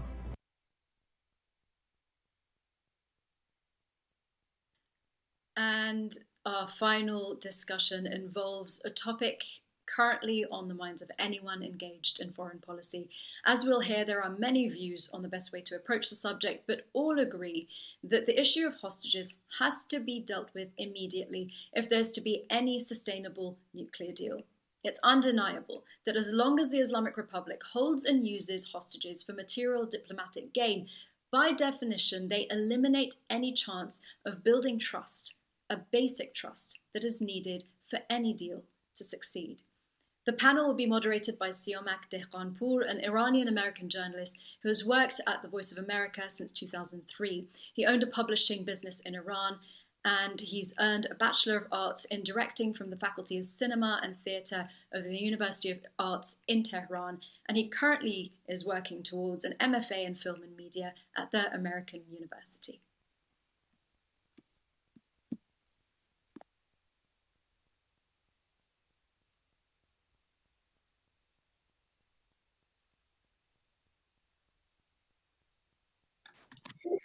Thank you, Nazanin. Hello, my name is Siamak Dehqanpour, Voice of America journalist. I'm honored to moderate the last panel of the launch event for Hostage Aid Worldwide. Just want to clarify that I'm not moderating as an official spokesperson of VOA, USAGM, or the US government. We have distinguished guests lined up for this segment. Jared Genzer, international human rights lawyer representing Siamak and Baghar Namazi, former American hostage and Washington Post opinions writer Jason Rezaian, former American hostage Barry Rosen, American Enterprise Institute fellow and former American hostage Wang Shiwe, and Richard Radcliffe, husband of Nazanin Zaghari Radcliffe. Siamak, Baghar, Nazanin, Shiwe, Jason, and Barry in total, by my count, have spent 21 years in jail or under house arrest in Iran. With that, let me go to Jared Genzer. Jared, Siamak has been detained in Iran since October of 2015. His 84 years old father, Baghar, was arrested in February of 2016. What is the latest development in their cases that you can share with us? How are they doing? Well, thank you for having me and Hostage Aid Worldwide as well. I think it's fair to say that they're having a very, very difficult time, both of them together, although they're separated specifically. Siamak Namazi has been in jail nonstop since October of 2015 in Tehran's notorious Evin prison, 5.5 years and counting. We were able to get Baghar Namazi, his 84-year-old father, out of jail about 2 years ago. But despite the fact that more than a year ago now, the Iranian Revolutionary Court commuted his sentence to time served, released his bail, and undid his travel ban, the Iranian regime has still refused to let him travel abroad for much needed medical treatment. He has a whole series of medical conditions, including an 80% blockage of the main vein to his artery. So that's main vein artery to his brain, and remains in very poor health and needs to travel abroad urgently for medical treatment. And he's been refused to do so with no basis in law whatsoever. Jared, you recently asked President Biden to adopt a policy of zero tolerance for the unjust detention of Americans abroad. Please tell us what you mean by that. Yeah, I mean, I wrote an op-ed in the Wall Street Journal on February 16th, where, I said that President Biden should do something that no president, Republican or Democrat, has been willing to do, which is to say that whether a country is an adversary or an ally of the United States, in all such circumstances, there should be a zero tolerance policy for hostage taking. What that means is that there need to be dramatic and severe consequences immediately for any country holding American hostages, and going forward, draconian consequences that would prevent countries around the world from deciding that it is in their best interest to, in fact, detain hostages. I think the real problem with US policy on Iran hostages, for example, is that we have been nothing other than consistently inconsistent with the way that we have approached the Iranian regime on hostage taking, and that has enabled Iran to continue to take hostages with total impunity, and that needs to change. The last thing I'll just say is, with respect to Iran in particular, given that there's about a dozen other Western countries that have been victimized by Iran's hostage taking as a key element of their foreign policy toolbox, if the U.S. were to take such a position on Iran in coordination and collaboration with other countries that have also been victimized, we would be in a much, much more powerful position to dramatically, enhance the consequences to Iran if it were to continue with its current policy. We'll come back to you, Victor. Chiwe, you are a post-JCPOA hostage who was arrested in August of 2016 and freed in December of 2019. Do you believe the JCPOA or any other nuclear agreement could lead to an end to Iran's hostage-taking diplomacy? No, I don't believe any political deal that does not explicitly address Iran's hostage-taking behavior would actually stop that behavior, Iran's hostage-taking. And then I want to emphasize here that I believe that the JCPOA is partly responsible for Iran's hostage-taking spree after 2016. After the prisoner exchange of January 2016. I think the idea of a JCPOA in large part is to encourage Iran to be a part of international community and a responsible actor in the civilized world. But as we have seen, the JCPOA has failed in that regard. The Iranian regime did not change its behavior. It kept taking foreign hostages at a higher rate after the January 2016 exchange. And the Iranian regime, unfortunately, did not view the Obama administration's release of a frozen asset to Iran as a good gesture to encourage the regime to behave better. But rather, the Iranian regime took it as a ransom. It doesn't really matter what the Obama administration would say about that. What matters is that the Iranian regime explicitly said in multiple occasions that money was a ransom. It was taken as a ransom, and then they will do more hostage taking and to make America pay. And this have other consequences as well, because Iran has not taken dual nationals of European countries, and for example, also including Australia, like this scale before 2016. And in this, I think Obama's misplaced goodwill towards Iran really exacerbated Iran's bad behavior. And then now the Biden administration is talking about a return to the JCPOA. And then I think it is critical to make the American hostages, and for that matter, in my opinion, should be all foreign hostages in Iran, part of the negotiation. I don't think the Secretary of State's response to CBS reporter's question on this matter is wholly satisfactory. For him, so Secretary Blinken said, if I may paraphrase, that irregardless of the deal, these Americans need to be released. I take it as if he's saying the deal and the negotiation of the deal can happen, but at the same time, Americans and other hostages can stay in Iran's prisons. This is not really acceptable because this will just show the Iranian regime that we lack the political will to save our citizens, to stop Iran from taking foreigners hostage, and that must change. And without strong political will, a strong political will to force Iran to talk about the hostage, and then force them to and compel them to stop this kind of behavior, backed with draconian consequences. As now we have the Levinson Act to provide a legal basis for that, then I don't think the Iranian regime will have any incentive to stop this behavior. Then today, I'm lucky enough to be home, to be in America with my family.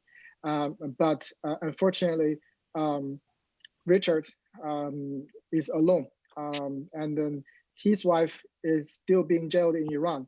And I think the matter is unfortunately like this. The United States must play a leadership role in containing Iran's bad behavior. Once the United States starts appeasing Iranian behavior, showing kind of an eagerness to go back to the JCPOA no matter what, then there's not very much our allies in Europe or elsewhere can do. So we, as a superpower, have to take upon that responsibility to really push for the solution of a hostage, not only for Americans, but also other dual nationals. And we have to make Iran, the Iranian perpetrators suffer and hold them responsible in a draconian way for their heinous behavior. This is, however, not to say that I'm not saying we should not make a tactical compromise. What I'm saying is behind tactical compromise that will get our beloved one back home, then there has to be measures following that to hold those perpetrators responsible. I think without either one of this, we can't succeed in solving the current hostage issues and preventing future hostage taking by the Iranian regime. Thank you, Shiva. Let's go to Barry. Barry, you were among the first hostages taken by Iran in 1979 and were kept there for 444 days. Do you recall any agreement with the Iranian government in the past 40 years that stopped Iran from using hostages as a foreign policy tool?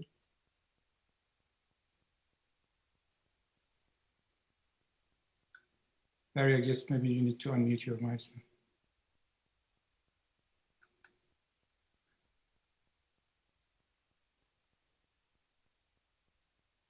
Sorry, excuse me. I think the only deal that I think that that Iran had with any other country at that time was with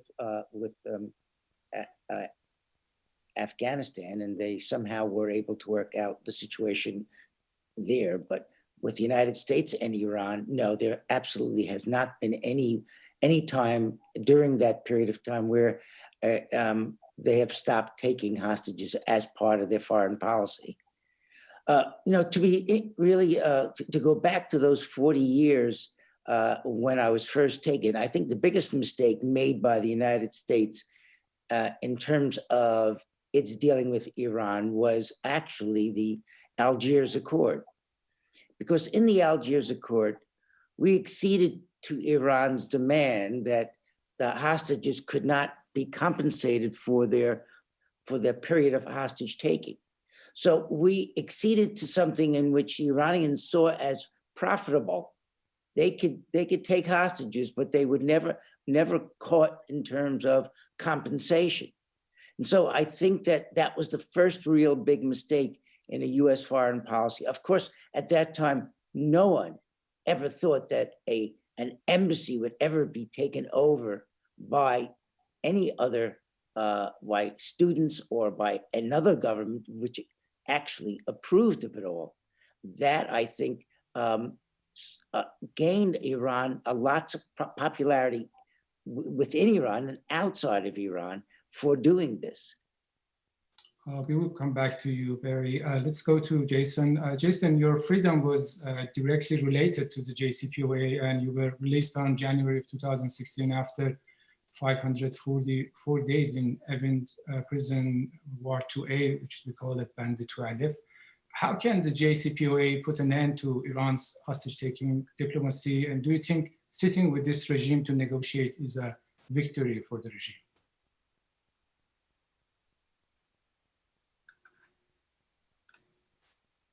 Jason, you need to unmute yourself. Thank you for the question, CMAC. I honestly, I don't think that a return to the JCPOA is the answer to putting an end to Iran's hostage taking. As so many of the fellow speakers today on this panel and previous ones have said, this is an ongoing problem. It's not something that started yesterday. It's not something that started with Shiwe. It's not something that started with Nazanin. It's not something that started with CMAC and Bagar and myself. It started with Barry 42 years ago with 50 plus colleagues. And Iran has been doing it ever since. And we've heard today about various ways that we can address the problem and activate international and American laws, ways that we should be looking at this phenomenon.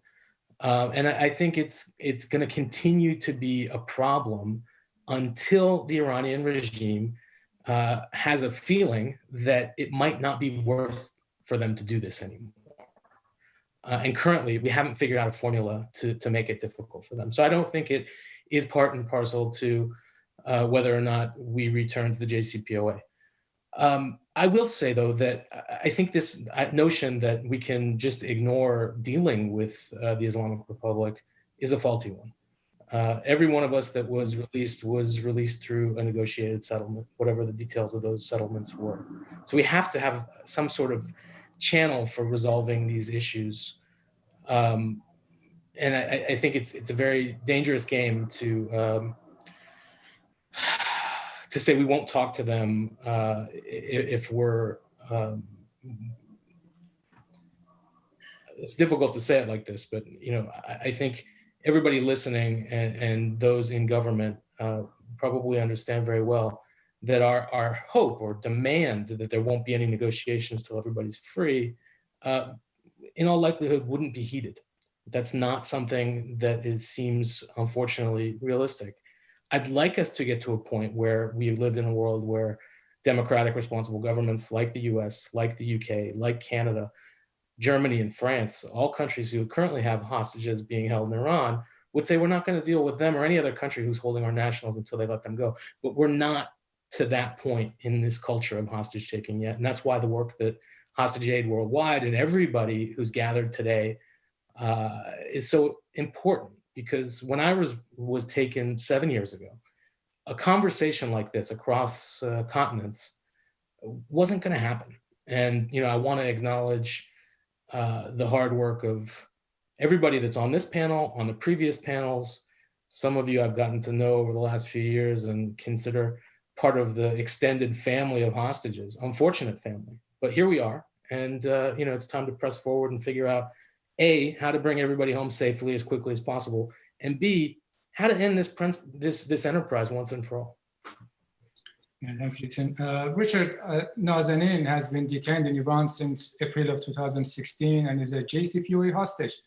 In 3-4 days, Nazanin should be flying home. It will be end of her sentences. What is the latest on her case? Hi, and thank you for having me here. It's a really important conversation to be part of, and I'm really grateful to everything that Hostage Aid Worldwide are doing, putting this together. You're right, it's a really uncertain point for us. Nazanin was taken in April 2016 in the early days of the JCPOA, and we are now 5 years later. She comes to the end of her sentence on Sunday. It is possible she gets on a plane soon. It is possible that there's a second court case gets invoked at the last minute and she doesn't. And it's possible that nothing happens. And probably where we are now is in some way a microcosm of what many families go through, which is that uncertainty and that jeopardy that maybe it's good news, maybe it's bad news, maybe you just keep waiting. And I'm sure all the former hostages and all the families can recognize that paralysis of uncertainty that we often get kept in for a long time. I think for me, to talk a little bit about where we are in the UK and how the UK is looking at this. Yesterday, I spoke with the British Foreign Secretary, basically to ask him what he thought was going to happen with Nazanin, what was going to happen next, what he was going to do next, and so on. And what he told me was, listen, there's the nuclear deal is up and running. We're hoping there'll be re-engagement from the US. We're hoping that there will be a thaw of relations, and that as part of that process of different equities being unfrozen and move forwards, that people will come home. And that might well be true. And at a selfish level, I hope that Nazanin comes back as soon as possible and comes home as safely as possible. I hope the same for Siamak and Bakr. I hope the same for all of the Europeans that are there, some of whom are being held in horrible conditions. But I do think one thing that is important that Hostage Aid Worldwide are doing, and many people have been involved in these conversations for a while, it is to push for recognition that there is a problem here, that diplomacy is not dealing with properly. There is a problem of state hostage taking. It needs to be called out honestly, and there needs to be mechanisms for accountability. And I think all of the conversations we've had so far about how we do that are important, because my experience of the past 5 years, but also my experience of yesterday talking to the Foreign Secretary, is that there is a reluctance publicly to honestly acknowledge what's going on and say, listen, we have states now using horse trading, using human beings to try and get leverage. And, all states have got interests and complaints against each other, and this can go on in many complicated ways.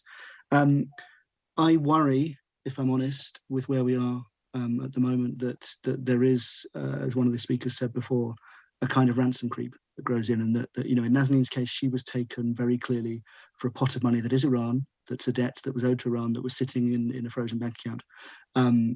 Now we are being held in connection to a thaw on the JCPOA and re-engagement and a big complicated multilateral process. That is what it is, but I don't see that we as a community of those concerned about hostage taking have worked out enough ways to really challenge the benefits of this as a business model, and really start to impose some costs as to why this isn't actually quite a sensible practice for the Revolutionary Guard and so on. That's not a simple thing to find, but I think this is a really good conversation to start, and I hope it continues. Yeah, thank you, Richard. Jared, the US joined 58 countries in supporting Canada-sponsored declaration against arbitrary detention in state-to-state relations. The only Middle Eastern countries that have signed on are Israel and Lebanon. Russia and China are also, as far as I know, not there. What does this say to you? How could this be enforced? Yeah, I mean, look, I think that the Canadian statement was symbolic, and I think important as a symbol of a collective and growing global trend, speaking out more systematically against hostage taking. The problem with the statement is that it deplores the practice of hostage taking of foreign nationals, but doesn't have any particular action items that would be required of states whose nationals would be have been taken. And of course, the key countries themselves that are involved in hostage taking are not going to sign on to such a statement. So I think it's an important symbolic step. As Jason was saying, 7 years ago, we wouldn't be having this conversation. And so I think in that sense, it was an important development, but I wouldn't make too much of it, only in that we don't, it's not a tool or an instrument that's going to change outcomes in the immediate term. You've dealt with different countries during your work. How different is Iran with other cases? Well, I mean, I think, Iran is different because it has a much more clear and unequivocal policy of hostage taking as a key element of its foreign policy toolbox in ways that other countries don't. But there are plenty of other countries in the world that have repeatedly engaged in hostage taking as part of their foreign policy apparatus. If you look at North Korea, you see it there. You see in Egypt, many American citizens that have been detained over time, and that's actually an ally of the United States. Obviously you see Syria, you see terrorist groups doing this as well. So unfortunately, it's a widespread phenomena, and the only way to change what countries and groups do is to just make the consequences as severe as possible. Although I am calling, of course, for a zero tolerance tolerance policy to be put in place. That doesn't mean that I don't think we have to, at least with the current crop of present day hostages, engage in direct discussions and negotiations to secure their release. I think we have to do that. And then I would like to see us get to a place, as a number of the panelists have said, where we could threaten such serious consequences for hostage taking, and do so in collaboration with other countries, that the incentive structure changes, and therefore it's actually not in the interests of foreign governments to take foreign citizens hostage. The Iranian government has been trying to justify their hostage-taking policy by saying that there are Iranians in the US who are jailed because they violated US sanctions law, which Iran sees as illegitimate. What do you say to them and to the families of those prisoners in the United States? I already try to explain this to people raise this question. So I think it should be understood like this. The United States have laws against circumventing sanction, against money laundering, and then the Iranian regime has an interest to deploy their operatives or collaborators to circumvent these sanctions and the money laundering for the regime.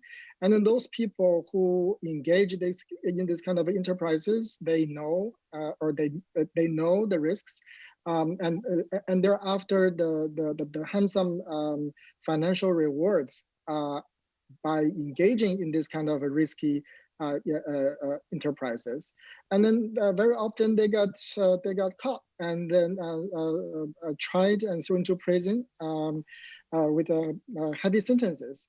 So I'm not defending every single case in the United States. That's a whole separate issue. Whether in specific process there are transparency or or certain sentences or convictions are overly harsh. I'm not disputing that. That's a separate issue. But I think it is important to understand we have laws against certain actions, and then the Iranians are knowingly violating those laws. So they were arrested, because they broke our laws. But in our cases, I believe, like myself and Nizar and Nazanin and Siamak and also Jason, we have not broken Iranian laws. If you look at the way that the closed court sessions in which we were tried, there was no evidence provided, right? Our lawyers were not given opportunity to defend us, and then there were our charges were really trumped up, and then there's really no legal basis for them to hold us and then to sentence us. We did not break Iranian laws. They do not have the laws to prevent us. For example, in my case, conducting academic research in Iran, there is no Iranian law forbidding journalists, regular and ordinary journalist activities. There are no laws in Iran forbidding ordinary business activities. So here lies the difference between those Iranians who are detained in America according to our law and the way we were detained in Iran, not according to Iranian law. So I don't think that's a good argument. Iran has no legal basis to hold these people. As the United Nations Human Rights Council Arbitrary Detention Working Group have adjudicated in many occasions that these detentions of foreign prisoners were unjust and arbitrary. Yeah. Barry, there are former American hostages who were with you during those 444 days in Iran, who have been supportive of the nuclear deal and negotiations with Iran. How important is it for former hostages to have a unified voice? Will different perspectives undermine their cause? Yeah, I think on the whole, most of the hostages that I know of who were with me during the 444 days don't support the JCPOA. Yes, there are some, of course, and there are nuances in terms of support of the JCPOA. So I think, I don't think it's fair to say who are or who aren't. But to get back to the issue of Iranians respecting law, Iranians don't have what I would call an acceptance of what most countries would call international law. Ever since the revolution, Iran picks and chooses what it wants to accept for international law, and then says whenever it offends anything or does anything against international law, well, it doesn't apply to me. And for me, more than anything else, I feel that Iran has absolutely no respect for human rights, both domestically and internationally. And that is the biggest problem, I think, that the Western world does not really understand. And I think the United States in particular needs to go back to its basic principles of adherence to human rights violations as a primary principle of what we do in foreign affairs. So I absolutely agree that hostages need to be freed before negotiations, but given the fact that Iranians don't accept anything in terms of any sort of international law, we need to have a dual track. What we need is not to accept an agreement until there is some sort of acceptable agreement on both sides about hostages. And I think that means that Iran should be releasing all hostages, and that it should not be taking any hostages in the future. And I agree with one of the former speakers is when Iran does this again, whether it's the IRGC doing it to embarrass maybe a liberal president in Iran or not, we stop the negotiations and we stop the deal right there and then, no matter where it is, in what phase. Jason, what if after releasing all hostages during ongoing negotiations, a new hostage is taken, as with Nazar Zakah and Siamak Namazi? Will the US, EU, China, and Russia halt in negotiations, no matter how close they are to a potential deal? I don't think it's a what if scenario. I think we should say when they take another hostage. And no, I don't think that negotiations that are underway will be stopped. So I think for that very reason, again, I want to go back to the importance of what we're talking about here, because the culture around this issue has not been established enough and fortified enough to make it an impediment in the way that all of us would like to see it become one to Iran's hostage-taking ways. I think Barry made a really important point about Iran picking and choosing what rules and regulations internationally it adheres to. And over these decades, we've in some ways held Iran to different kind of standards than we do other countries. We've clearly placed more sanctions on Iran than on any other country. So we punished them in a lot of ways, but we've also let them get away with things that we would not let other countries get away with. Iran is kind of in its own category of countries in that way that we treat them incredibly harshly in some way, but let them get away with murder, literally. So we have to use the levers available to us in international law and uphold the rule of law in the same ways that we would in any other country. But I think until that happens, we're not close to the end of this phenomenon. I know that it's the end of a day of panels and discussions, and we hope that we're making progress. But it's just the beginning of this struggle. It's not the end of it. Yeah. Richard, we're very limited. Very briefly, I would like to, before we let you all go, would you tell us how has your daughter Gabriella been doing? Yeah, no, okay. She's 6. So when you're 6, you live in the moment. She's been counting down the days for her mum to come home. So we're getting a little bit nervous about what we explain to her if she doesn't. But yeah, luckily in some ways, this is the reality she's always grown up with. There's a hard side to that, but she's not really questioning it the way she would have done if she was 8 when this started. But certainly I hope this is over soon. Yeah. At the end, because we're, as I said, almost over to our time, I would like to ask each of you if you have something in Farsi to say to hostages who are still held in Iran. Let's start with Jared, Jason, Barry, Richard, and Chiwei. Go ahead. Unfortunately, I don't speak Farsi, so but I would say to them, stay strong. Know that you have not been forgotten, and that the world is doing everything it can to bring you home. Thank you. Jason? امیدوارم که تمام گروگان تو ایران به زودی آزاد میشن. Barry?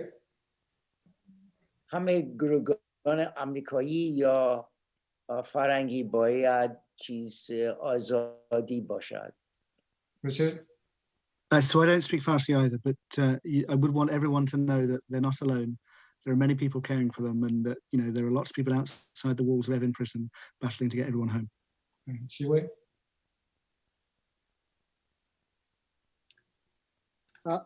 آرزو دارم که همه گروگان‌های خارجی در زندان‌های ایران هر چقدر زودتر به خانواده‌های خودشون برگردن.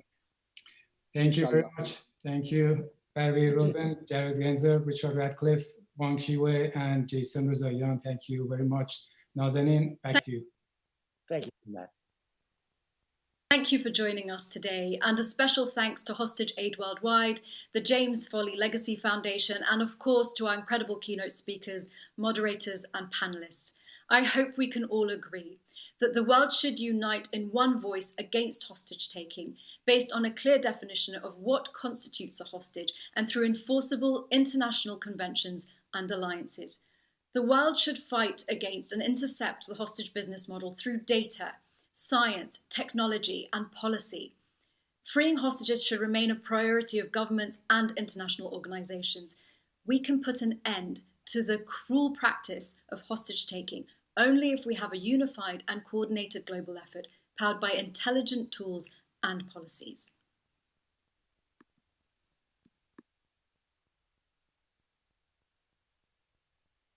On behalf of Hostage Aid, I want to thank all of our distinguished guests and speakers, as well as our host and everyone who attended and participated in this event to support hostages worldwide.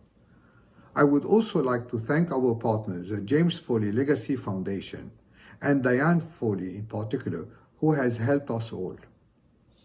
I hope that these discussions and ideas shared today will continue beyond this event, and we look forward to joining efforts with all of you and working closely together to secure the freedom of hostages globally.